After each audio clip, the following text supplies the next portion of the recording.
Hello, in this video I'm going to show you how to use the binomial distribution to solve a problem of probabilities. Okay, so the problem is a manufacturer estimates that 3% of its output is defective, and the question is asking us to find the probabilities that in a sample of 10 items A less than 2 are defective, and then second question B more than 2 are defective. Okay, so we're going to start by looking at the question and getting the information from the question. You can see in the question that we have 3% of the values are defective. That's going to be our P value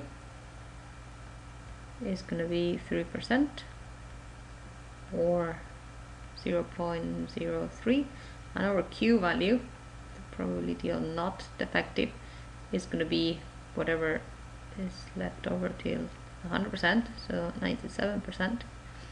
Or 0.97. The second value we can see is the number of items, the sample size, so n is 10.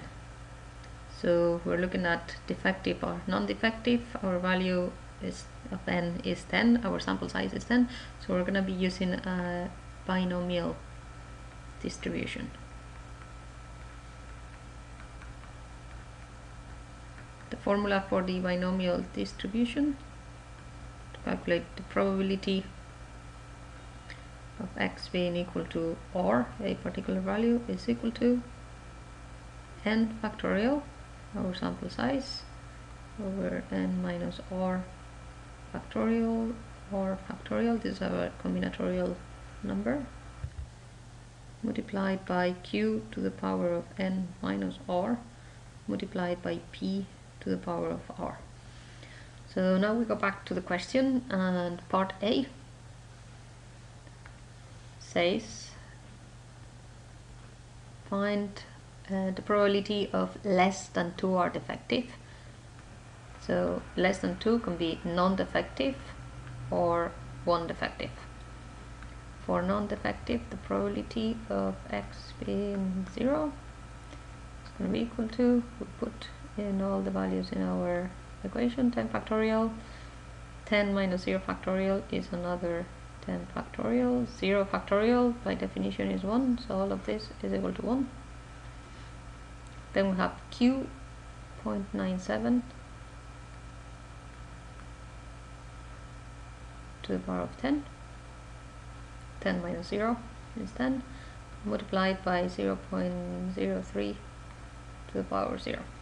We do the same for x equals 1, p for x equals 1, we're going to have 10 factorial, 10 minus 1 factorial is 9 factorial, 1 factorial, 0.97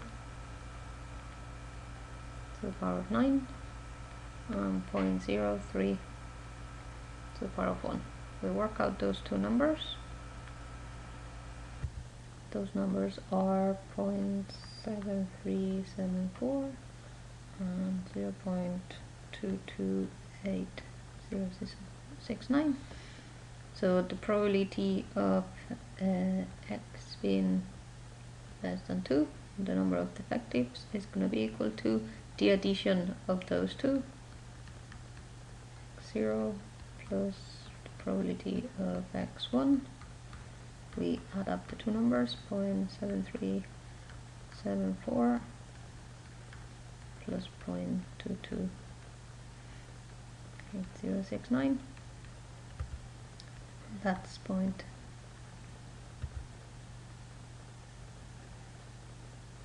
So that's our probability of less than 2 defective. Now if we want to calculate the probability of more than 2 defective, let's move down a little bit. So this is part B. If we want to calculate the probability of more than 2, we would need to add the probability of 3, 4, 5, 6, 7, 8, 9 and 10, which is a very long list of numbers to add, but we know that it's going to be, we have 0 here, 1, 2. The probability of more than 2 is going to be 1 minus the probability of less than 2. So because we have already calculated 0 and 1, we can then work out the probability of more than 2. So the probability of x greater than 2 is going to be equal to the 1 minus the probability of x less or equal to 2. We already know the probabilities for 0 defective and 1 defective. We only need to calculate the one for 2. So the probability of x being equal to 2 is going to be over 10 factorial, same calculation as earlier, divided by 8 factorial, 2 factorial,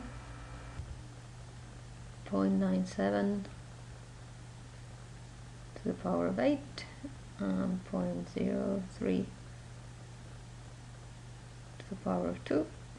We work that out, and that probability is 0.031742.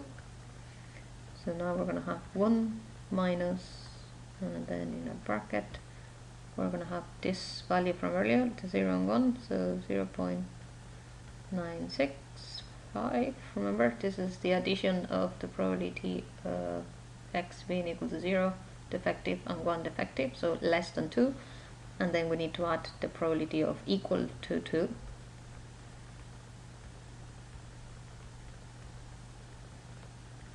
And the final value for that will be 0.0027.